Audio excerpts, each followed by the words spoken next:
watch the pre-recorded video and make sure you're turning your notes. I mean, they're still responsible for the notes. Well, it's mostly during our teams meetings. I haven't had anybody tell me about like yesterday or today. Class. It's like, hey, oh my gosh. Is that too dark?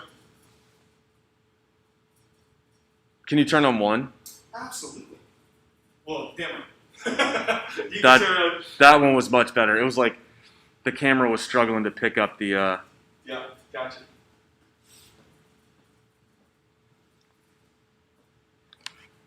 And Pete always starts as like super excellent, and then once you get 20 minutes into it, it's like, It crawls to a turtle, yeah, to a potato. yeah. Well, Warning, warning, warning. I'll You might as well just send smoke signals because that's the same as this live feed. I might as well go to your house and teach you. Absolutely. Just meet me outside. I'll stand in the front yard. You'll think I'm still in the classroom. Exactly. Yeah, like right now, excellent connection. We're sending a whole bunch of really good stuff. So that's like during the ones yesterday, I had to unplug it and plug it back in because it gets bogged down. I guess probably our school Wi-Fi connection. I think it's so YouTube. I think it's YouTube that's getting bogged down. Could be that too. That people are home and they're just hopping onto YouTube. And I think that more and more educators are doing all these different formats and these Zooms and these Google Meets. Yeah. So we'll do the ones today, and then we'll talk a little bit about Google Meets and. I mean, I don't see an issue with this format at all. Yeah. I like this format. Yeah. It was fun. The only problem is that you're not able to see them visually. Well, and that's true. So it's me, you, and Becker. So me, you, and Becker today. Then me, you, and Becker for fourth period, and then it's just me and you sixth period. So we're going to be teaching together all day long today. I'm sure you're going to be tired of me. Gotta get away from this guy. I'm already tired of you. Wow!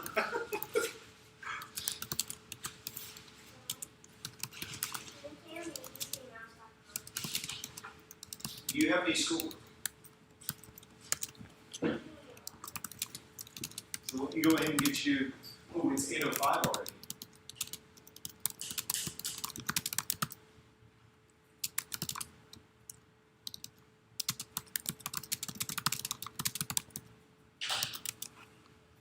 Or are you doing the letter D now? I'll see.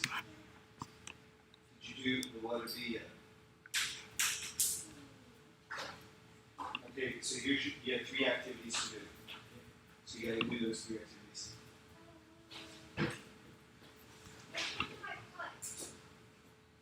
You do the top one first. So just do them in order, top to bottom. You can keep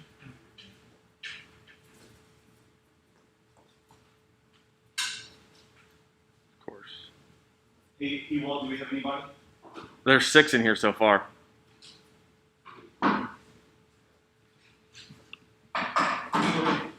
ahead and check my Schoology messages just to make sure that people are being directed to the correct place.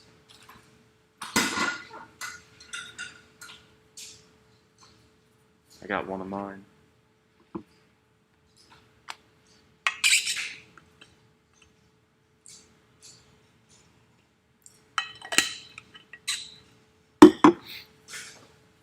Two of mine. Woo!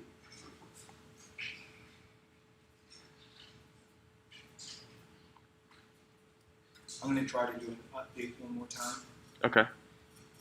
See if that works.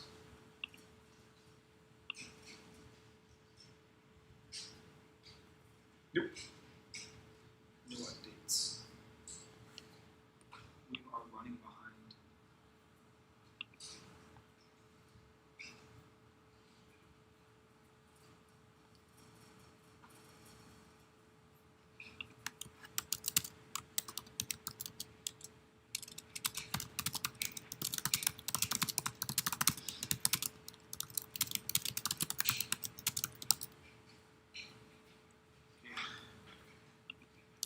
some people have seen it, that update that I sent. So that's good. Good job, people.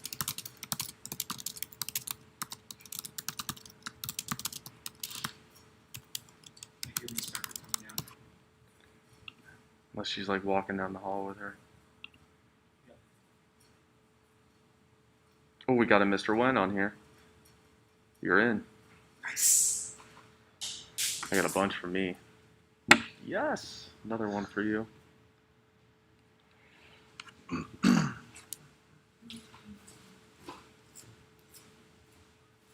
So we're live, right? Everything's live, correct? Just give me the opportunity to hop in. How's the position? It's good. Alrighty, guys. So we're just waiting a few minutes just to make sure that everyone has an opportunity to log in. So I know that Schoology is not allowing us to be able to post updates for our classes. So if you know somebody and you're not, you know that they're supposed to be in this class, just shoot them a message real quick and say, hey, this is where you're supposed to go for the live lecture. So we're going to have Ewald's class here today. We're going to have Becker's class here today, and of course my class. Okay, so we're going to start the live lecture in about 5 to 10 minutes because again we're going to let people come in and hopefully they find the right place. And so just sit tight and thank you for your patience, guys.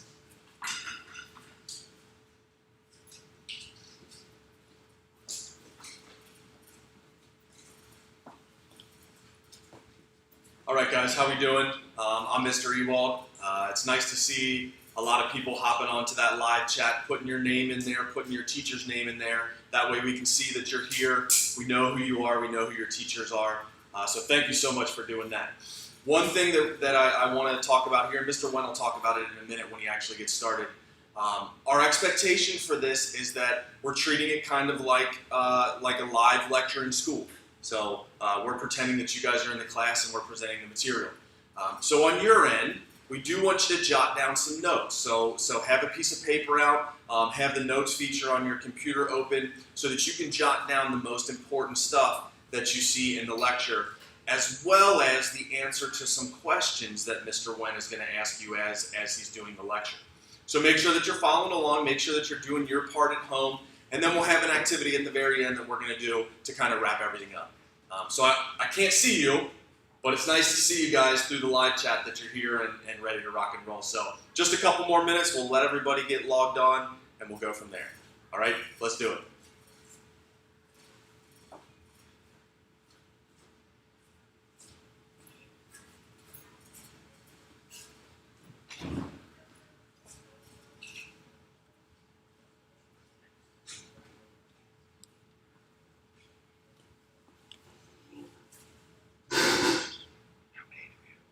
There's 22 so far.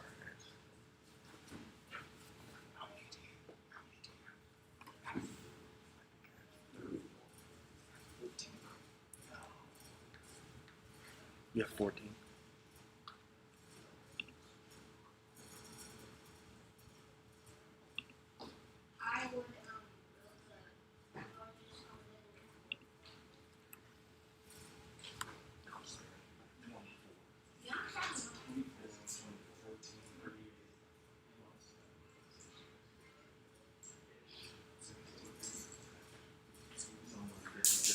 Is what we're looking for. And also, I also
getting some from Miss Becker signing in, so we should be.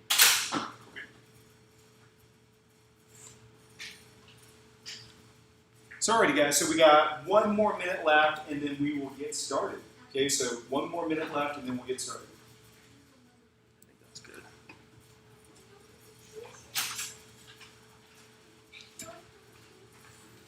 I will tell you, the only things they struggle to see is that chart that you had before you do the R head, because it's really light. It doesn't need all, but then you go right on the R head.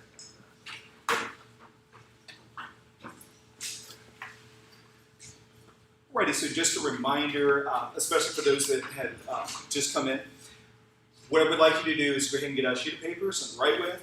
There are going to be some things that you want to jot down. There's going to be some questions that we go through this PowerPoint. It's pretty obvious. It'll say question and the number.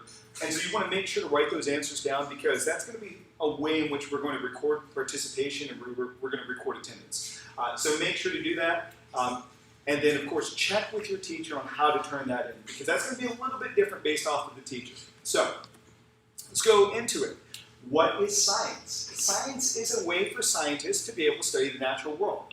And it is a process by which we observe, we investigate, and we try to answer some basic questions about what's going on in the natural world.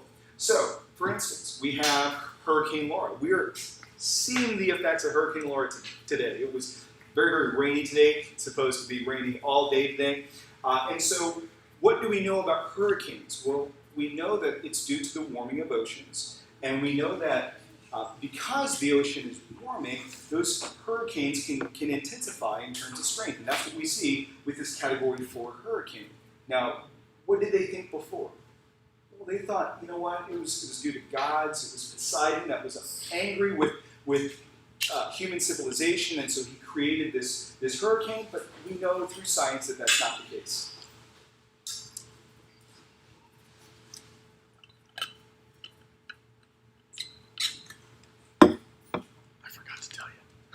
So in terms of the scientific method, this is a way in which we break down a question into its parts. This is called the scientific method. And so the scientific method has 6 different parts to it. You don't have to worry about this chart. Even if you can't see it, it's not a big deal. Because I'm going to give you a very, very easy way to remember the scientific method. So this will be the first thing that you write down. Okay? So the first thing you write down is the 6 steps. Ask a question. Research, gather information, hypothesis, experiment, analyze data, and drawing conclusions. Now, within this drawing conclusions, you also have discussion, you also have an opportunity to be able to discuss with your peers what those results are. So, the drawing conclusions actually contains quite a bit of information in terms of conveying what you are trying to say about your research.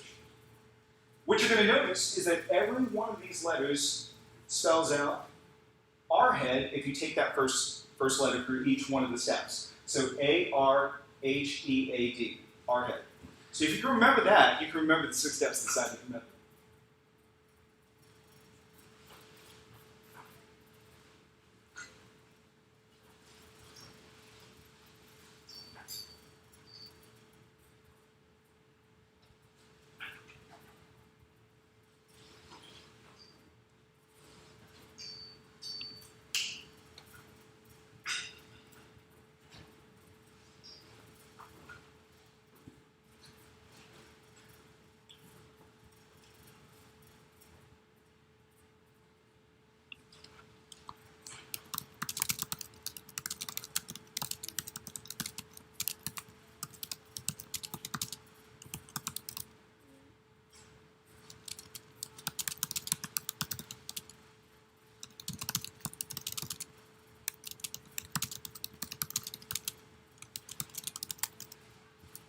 Okay, so our first step to the scientific method is going to be asking a question or stating your problem. So, Mr. Ewald, what's been going on the last 2 months? There's been a little bit of a virus that's been going around these last couple months. Oh, that's still a thing? Yeah, it is. It is still a thing. All right, so we have the coronavirus here, and we know from the coronavirus that there have been guidelines that have been suggested to schools and to suggested to businesses, to states, and nationwide about the precautions that we should be exercising about the coronavirus and spreading the coronavirus. So we have our anime figure here that's from Naruto. You can see that he's wearing a mask, and he is wearing a mask appropriately. So he is wearing it around his nose, he's wearing it around his mouth, and the reason why is because we know that the coronavirus is spread through water droplets that are coming out from you. So out from your mouth, out from your nose, and that's one of the reasons why you want to make sure you wear a mask so that we don't spread the disease. So just to hop in here again, anytime I get within that 6 feet social distance with Mr. Wren or Mrs. Becker or any of my students, got to put that mask on, make sure it's covering your nose, make sure it's covering your mouth, just like our character up here on the board. So make sure we remember that. And so you might be wondering, well, why is it Mr. Wynn wearing a mask? And the reason why is because we are adhering to that 6 foot distance. All right, question number 1. What is the question that we have about masks and the coronavirus? So I want you to propose a question about masks and the coronavirus, and I want to make sure that you write down that answer, okay? So you don't have to write the question down. What we'd like you to do is write down the answer. So what is that question that we have about masks and the coronavirus? Once you are able to write that down, let's get a little bit of audience participation. So if your last name is A through F, what I would like you to do is I want you to write down that question in the chat, okay? So A through F, once you're done writing that down on your sheet of paper, write it down in the chat. So look, we want to make sure that we understand what that question is going to be.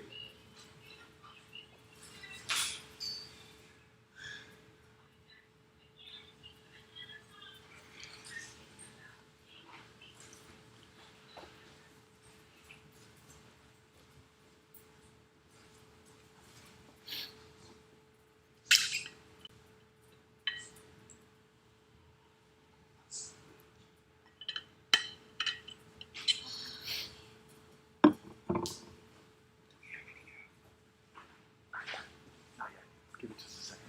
This helps us measure the lag as well. So the lag's about 8 or 10 seconds. So.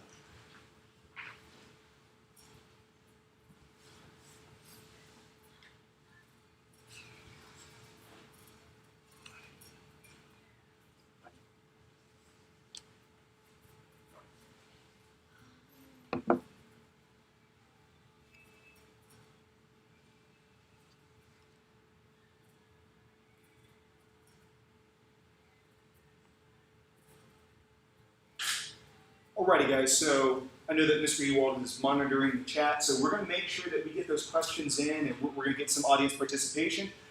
So for now, we're going to go ahead and move on. But again, once you get that down and once we start to see those questions, Mr. Ewald will come back and share those answers with us. So the next step to the scientific method is going to be hypothesis. So we have to test our hypothesis using an experiment. We're going to talk about what that experiment or what an experiment is. So in this case, with a hypothesis, it's going to be our best prediction of what we think is going to happen. But before we do that, we got to research. So I have a couple questions really quickly. Okay. Talking about coming up with a hypothesis and asking questions and all of that. So we have, are masks effective in stopping the spread of the coronavirus? Awesome. How do masks prevent you from receiving the coronavirus? Are some masks better than others? Will homemade masks do the job? What type of masks actually work to stop the spread of the coronavirus? Oh, so man. Awesome stuff so Yeah, far. great. It's a good job. Morning crew, you're doing a great job. All right, so we're going to do an experiment. We're going to test a hypothesis. But before we do that, we want to make sure that we research and we gather information. So we know a little bit about the coronavirus because something happened in 1918 that follows very, very similar to what we see with the coronavirus. That's the 1918 Spanish flu. And so what we're doing in terms of guidelines is also based off of what they did in 1918. So we have all that information. We have an idea of what worked and what didn't. And so we want to make sure that we use that information to do future tests. So then our second question is, what are some resources we can use to look up information? Okay, so what are some resources that you guys might use in order to look up information? And I want you to go ahead, come up with about 2 or 3 examples, and once you're done with that, make sure to put those in chat as well. Okay, so if your last name, we'll go with F through M.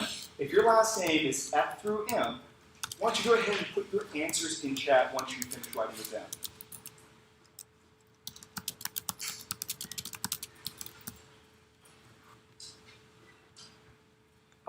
A lot of really good ones. Like awesome. Couple about gators. Do gators work?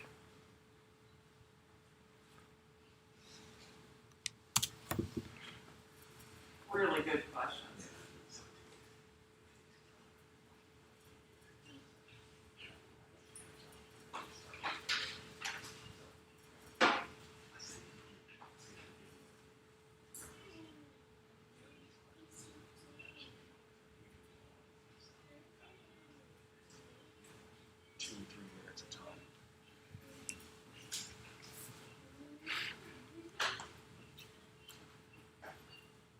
Alrighty, so some resources that we can use to look up information. Mr. Ewald, can you give me some examples? If I were going to go try to find information about, in this case, the coronavirus and masks, I would go to the CDC's website, the World Health Organization. I would probably use journal articles, even websites that you know provide the correct information, maybe ones that you've heard about through school or that you know about. You could use those as well. So those would all be ways to get information. Absolutely, like John Hopkins. It's Absolutely. a really, really good website. Now, I've heard of this small website. It's called Wikipedia. I'm not sure if you're familiar with that. Well, I've heard of it. Okay, so in terms of Wikipedia, is Wikipedia a good resource? Well, the key word that you use there is good. Wikipedia is a resource. It provides information. You can go there and find out things about questions that you have. It should just be a starting point.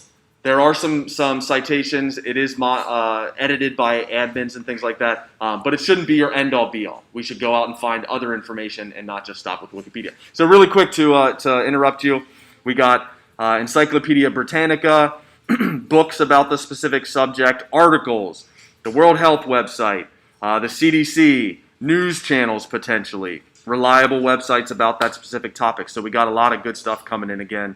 A lot of people are saying KYVL. Oh, yeah. The Kentucky Virtual Library. All right. Excellent resource. Yeah. Absolutely 100%. All right. Okay, so then our next step, so if we're looking at our head, we've gone through A, R, now we're on H, is your possible explanation for this particular problem. So in other words, it's like a prediction of what you think is going to happen in your experiment. So on the picture to the right, can you hypothesize what Bill Nye was trying to solve? So we have Bill Nye here, he's wearing a mask, and there's a candle. Mr. Ewald, what do you think is going to happen? What was he trying to hypothesize here? So my guess would be if Bill Nye's wearing a mask and he has a lit candle in front of him, he is going to try to blow out that candle while wearing his mask. Awesome. Okay. So question number 3. What is a possible hypothesis for testing the efficacy of masks in a candle test? So what we're going to do is we're going to write a hypothesis for each one of the masks that we are going to test. We're going to do the same exact test as Bill Nye, so we're going to determine whether or not masks work or not. So in this case, the efficacy means how well that mask will work. When writing a hypothesis, it is a formal statement. So it's very, very easy to write a hypothesis. You're just simply going to start with, I hypothesize that, and then you're going to write your prediction. Okay, so I hypothesize that mask number 1 will blow out the candle. That could be a possible hypothesis. By the way, the first mask is a surgical mask. The second mask is a KEA mask, so it's a fabric mask. Your third mask is a mask that the Fort Thomas Independent Schools provided us. It is also a fabric mask, but it's sewn a little bit differently. And then this fourth one is a gator mask. So we're going to test all these out and see whether or not they're going to be able to blow out a candle or not.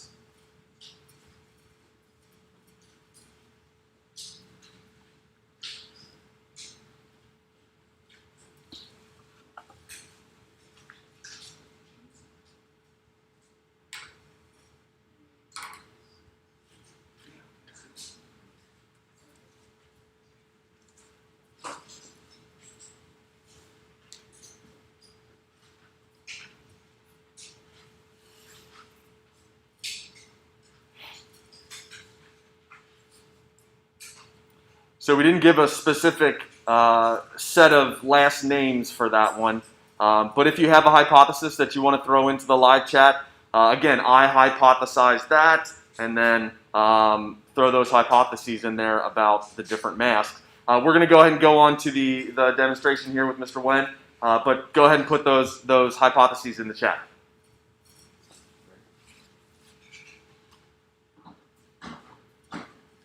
Alrighty, guys, so we have our candle. We have our lighter. Now, before we do this, we want to make sure that this isn't a trick candle. Because Mr. Ewald and Ms. Becker, I have no idea whether or not they substitute this with a trick candle or not. So what's the first thing I should do, guys? First thing you should do is you should try to blow out the candle without wearing a mask. Now, if I were to blow out this candle without wearing a mask, what does that tell you about the spread of the coronavirus? So that's going to show you that when your nose and mouth are not covered by a mask, that you can spread water droplets, you can blow air out of your mouth that's going to go into the environment around you, and in this case, blow out the candle. Okay, so let's see whether or not I have the potential to spread the coronavirus without a mask. Ooh. Okay, that was super duper easy. I just took a little puff. Okay, now we're going to do mask number 1. Okay, so in chat, what I would like you to do, just simple yes or no. What do you think is going to happen? Do you think that this mask will blow out the candle or not?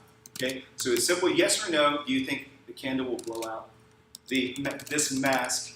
Can I blow out the candle with this mask?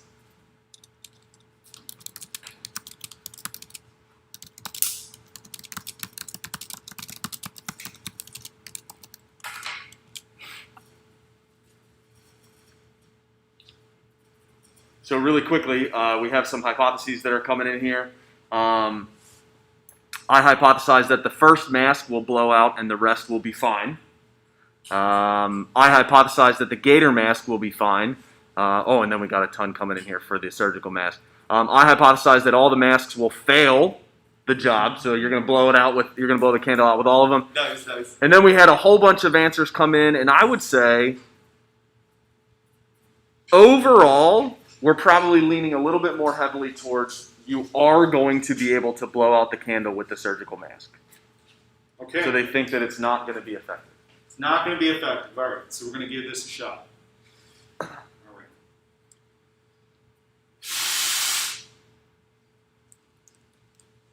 Two puffs. All right. Okay, so That's pretty good. that surgical mask, is it a good mask? I would say based on this test, the surgical mask would be effective for stopping you spreading the coronavirus to others. Okay, thank you. All right, now, mask number 2. Yes or no? What do you think? Okay, this is the fabric mask. So mask number 2. Yes or no? Now, is that a 2-ply mask? I'm not sure. I think it is. I think it is. I Got think one. there's I two. think it's got 2 layers of fabric.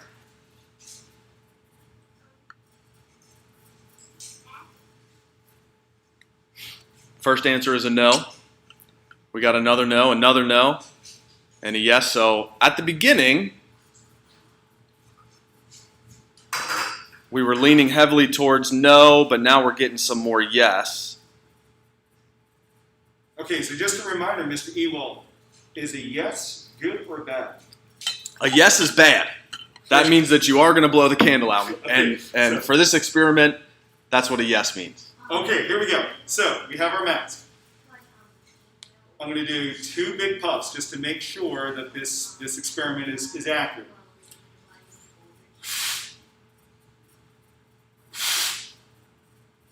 Uh-oh. Okay.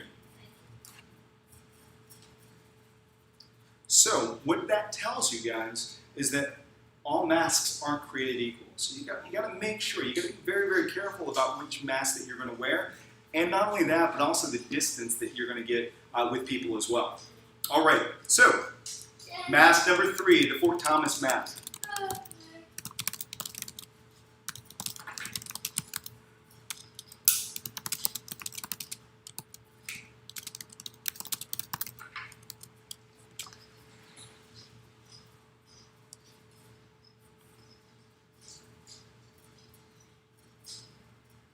What do you guys think? Yes or no?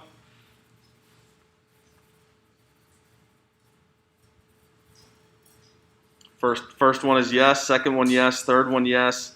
We got a nah in there. Yes. It's looking heavy on the yeses so far. We do have a couple of no's spread out in there, but I would say based on the live chat we're looking at, you are going to be able to blow that candle out while wearing that mask. Okay, let's give it a shot, guys.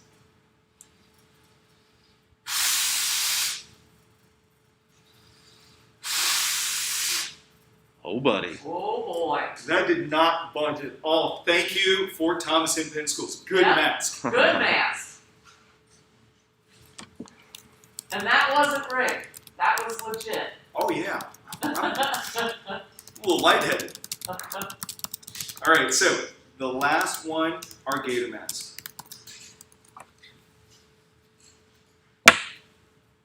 Okay, guys, yes or no on the gator mask? So I've been thinking about this as we've started working through this live lecture. This is a cloth gator mask. So the one that we're testing is more of a cotton type gator mask. There are some other gator masks out there that are made of polyester or stretchy material. So this is just a good example of a gator mask, using that as something that we can test in the classroom. All right, so they're coming in hot and heavy. This one I would say we're leaning heavy towards the yes. We got a couple no's in there, so very similar to the responses for the last mask. I think most people think you're going to be able to blow that candle out using that gator mask. Oh, man. Oh man. Okay, so gator masks.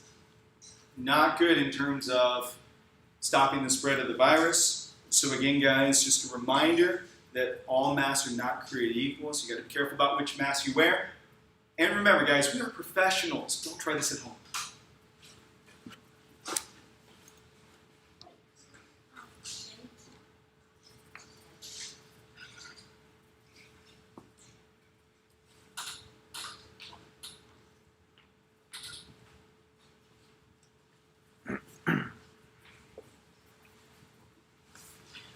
So what we just did was the next part of the scientific method, which is an experiment.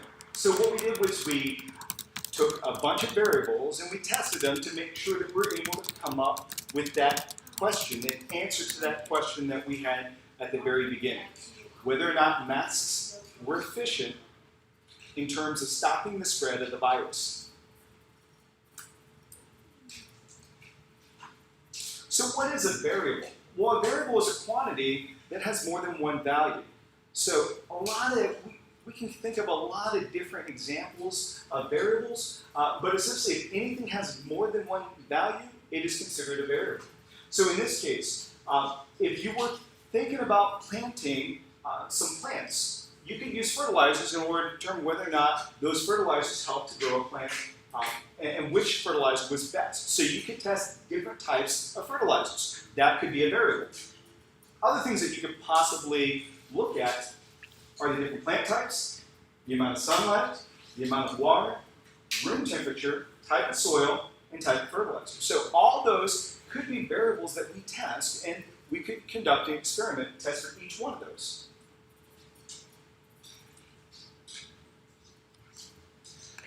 Now, there are other variables that we have to take into consideration when we're talking about experiments. So a dependent variable is a variable where we have to measure it or that we have to collect data on.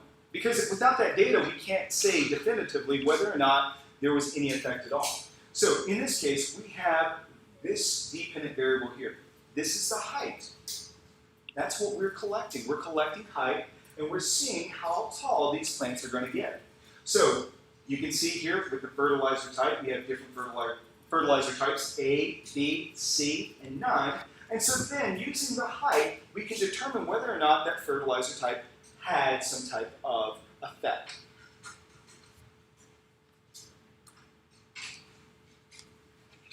Now, data can be measured in different ways. So we have two different ways that data can be measured. It can be qualitative, which is categorical data, or it can be quantitative, which is continuous data. So, in terms of qualitative data, examples could be color, could be something that could happen, it could be a simple yes or no. So looking back at our experiment, Mr. Ewald, what do you think? Was our experiment qualitative or quantitative? Our experiment would have, in fact, been collecting qualitative data because we were saying yes, you were able to blow out the candle, or no, you were not. So qualitative. Okay, and in terms of qualitative and quantitative data, another easy way to be able to distinguish the two is the fact that we didn't collect any numbers. There were no numbers to collect. It was just a simple yes or no. So in this quantitative data, looking at the continuous data, it could be things like height, weight, number of people, so that those have preceding numbers and they also have numbers that follow it. Okay? Not everyone has the same height. Not everyone has the same weight.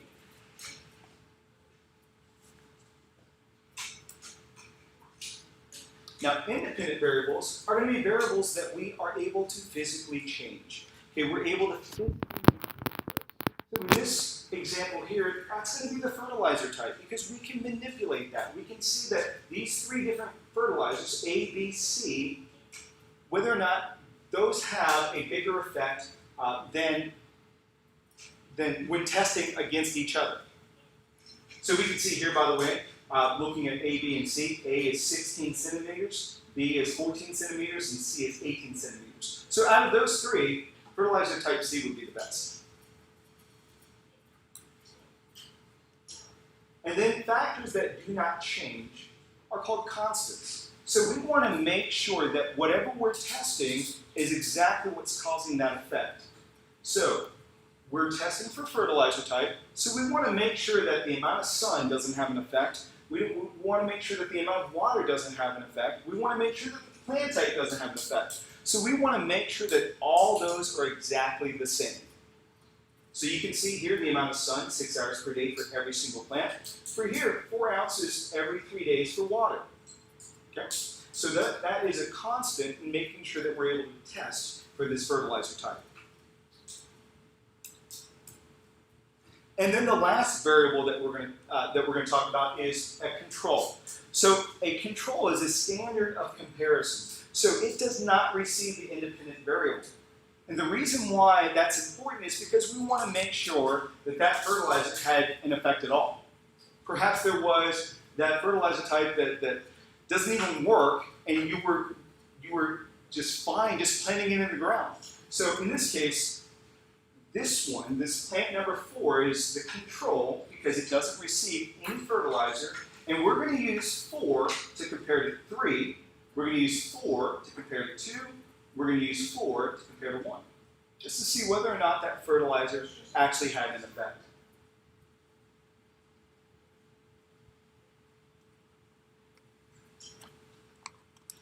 So your next question that I want you to write down for an answer is, what is the dependent variable in our experiment? So our mask experiment that we did, in other words, what did we measure? Okay, so I'm going to give you guys a few minutes to write that answer down. And again, if your name ends from N to Z, why don't you go ahead and provide those answers? Okay, so N through Z, in chat, why don't you go ahead and put those answers down? So, dependent variable in our experiment.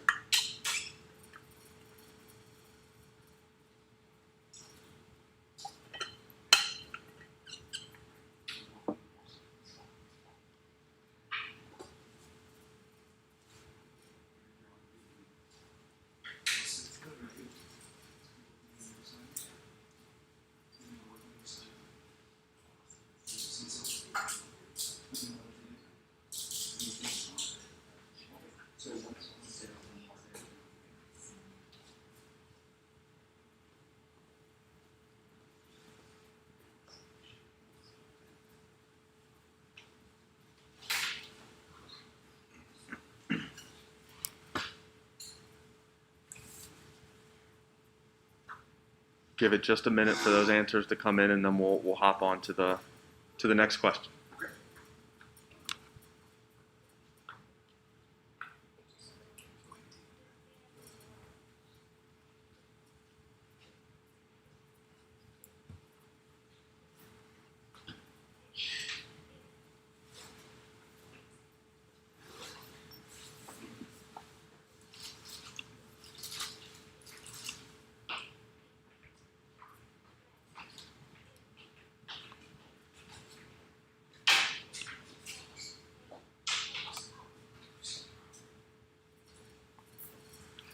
So we have our first dependent variable, and that would be the flame of the candle. See if we can get just a couple more, and then we'll jump on to the next question.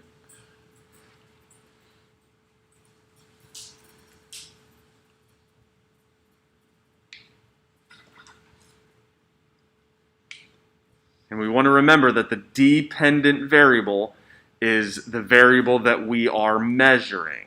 So in the experiment with the masks and the candle, we want to think about what were we actually measuring. So we did have somebody say the material of the mask. We had the candle, if the candle was blown out, the candle. So we're starting to get some of those answers coming in there in the chat. So keep it up. All right. So in terms of the dependent variable, what we were measuring is we were measuring whether or not that candle was blown out. So good job if that's what you have down. In terms of the independent variable, so what is the independent variable in our experiment? So in other words, what did we physically change? So if your last name is A through M, why don't you go ahead and put that down in chat. Okay, so A through M, what was the independent variable in this experiment?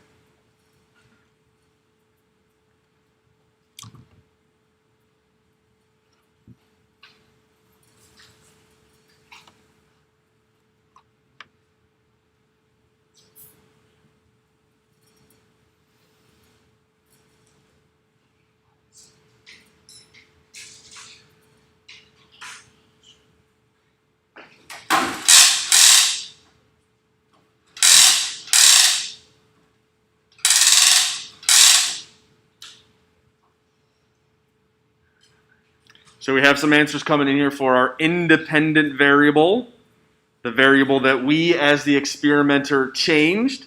We have material of the mask, the material of the mask, the type of the mask, the masks. Lots of the type of the mask. So fantastic job. Absolutely, 100%. Good job, guys. It was the mask that we physically changed. What was our control in our experiment? So in other words, which one did not receive the independent variable? So if your last name is N through Z, go ahead and put that down as the answer to the chat.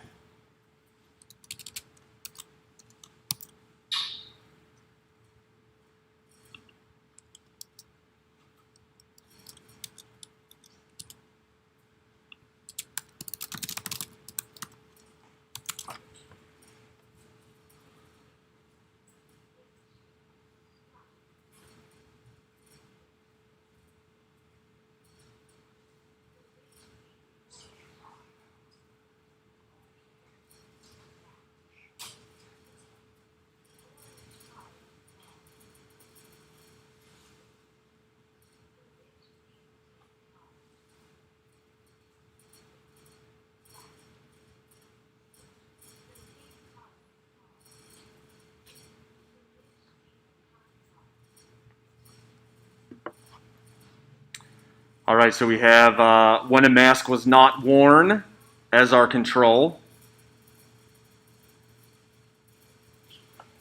See if we can get maybe one or two more, and then you can hop on to our next question. When there was no mask. When a mask was not worn. So I think we're on the right track with that control being when you did not have the mask on and tried to blow out the candle. Absolutely. Good job, guys. And then what is the constant in this experiment? So in other words, what did not change throughout the experiment? So this one actually has a lot of different answers that you could possibly provide. So if A through Z, last name A through Z, go ahead and put in those answers in the chat and see what you guys come up with in terms of the constant for the experiment.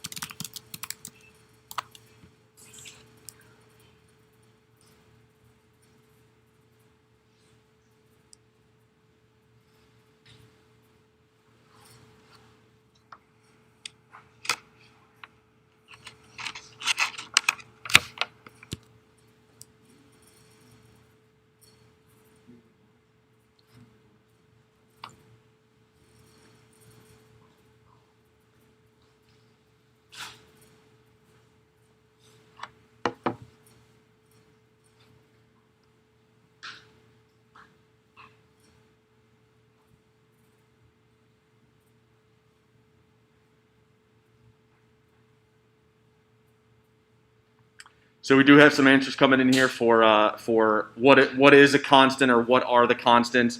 We got distance from the candle. We have how hard you blew. Same kind of candle. The type of candle.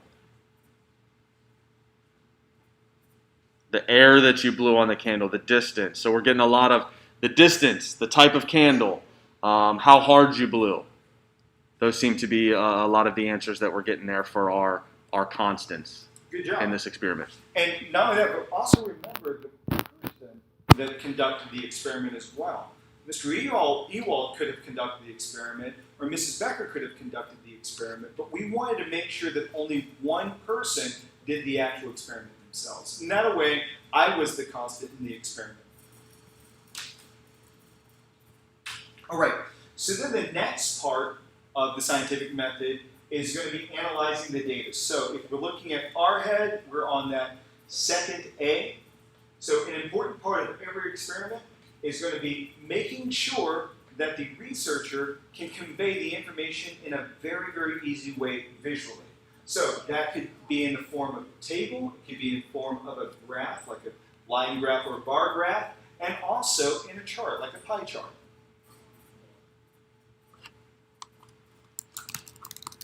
So that's question number 8. That's what I want you to do. I want you to make a chart to show the efficacy of the masks. So in other words, you're going to write down the type of mask, the results of the candle test, and what those types of masks were, and what happened as a result of the candle test. Okay, so type of mask, results of the candle test, and if you remember, or if you don't remember, you could just simply say mask number 1, mask number 2, mask number 3, mask number 4. Mask number 1 was the surgical mask. Mask number 2 was the KEA fabric mask. Mask number 3 was the Fort Thomas fabric mask. And number 4 was the Gator mask.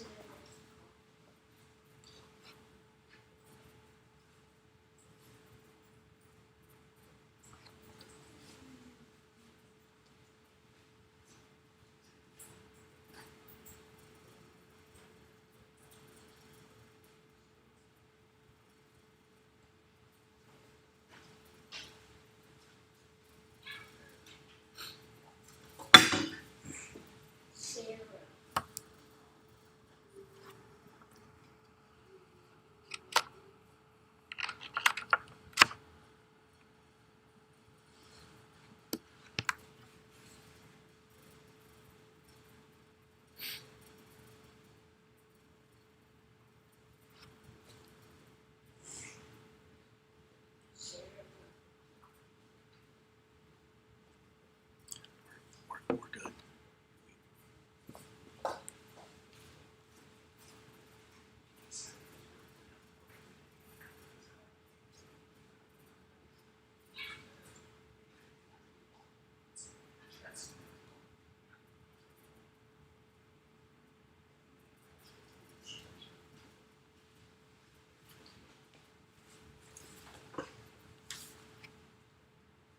Yeah, I think good. Right now, drawing conclusions. So now we're going to go back and see whether or not your hypothesis was correct or not.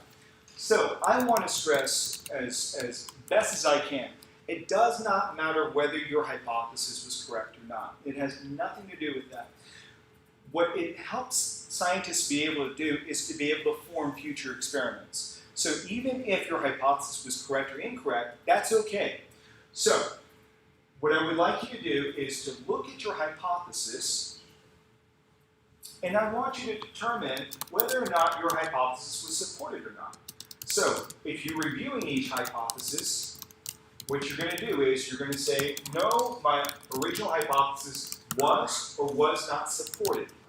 The mask was or was not able to blow out the candle.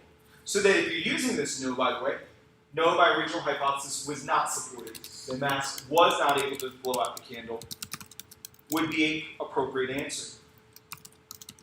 So we're going to do that for each one of your hypotheses in making sure that we're able to go back and review how we did in our experiment.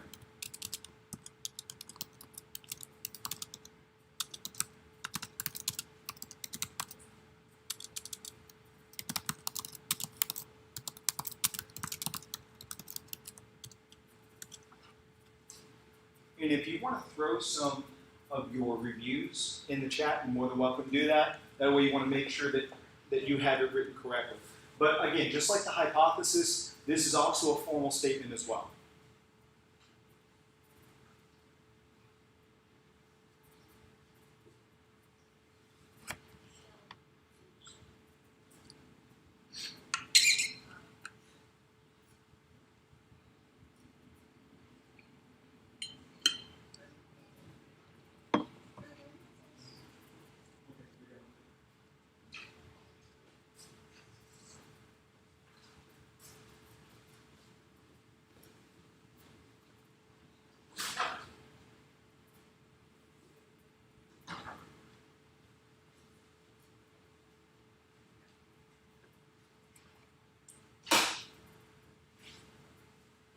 Okay, as those comments are coming in, we're going to end here with any other questions that you might have.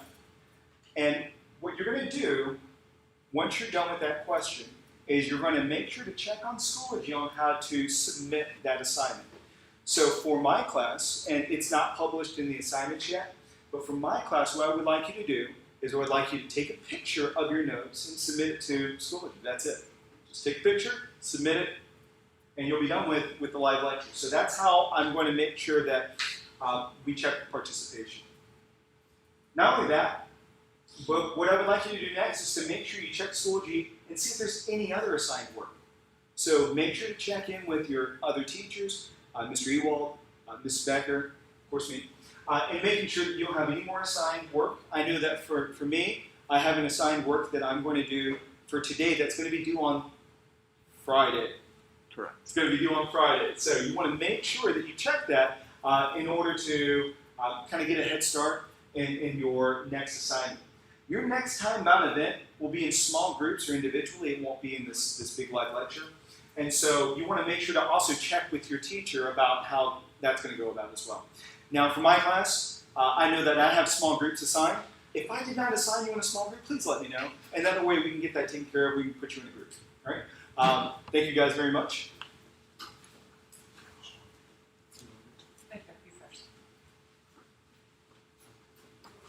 And I'll hop on here really quickly too.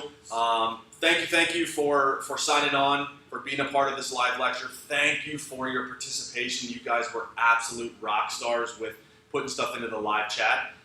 Just like Mr. Wen said, check Schoology. We have a discussion board for my class where we're going to be answering those questions that you had in your notes. So make sure that you hop onto Schoology when you're done here or at some point and put those answers into Schoology and submit. Make sure you remember to submit so you can get credit for the participation.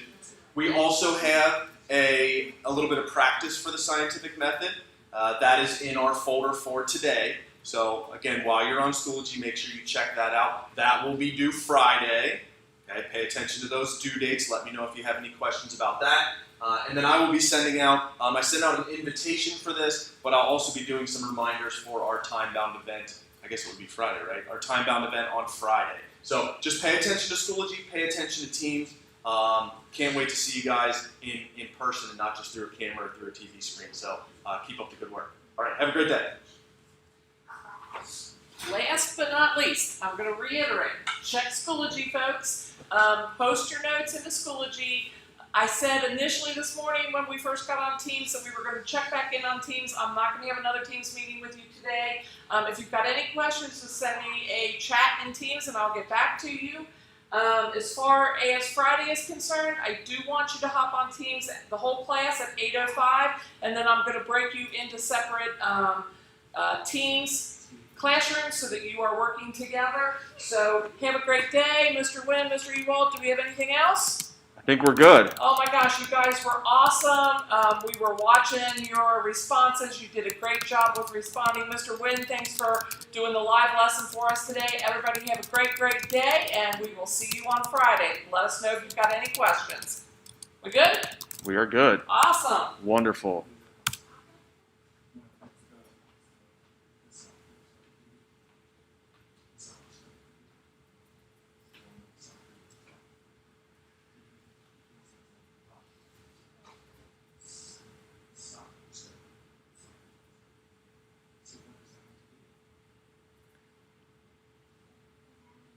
telling you, Mr. Wen is a rock star. Amazing. So are we still live?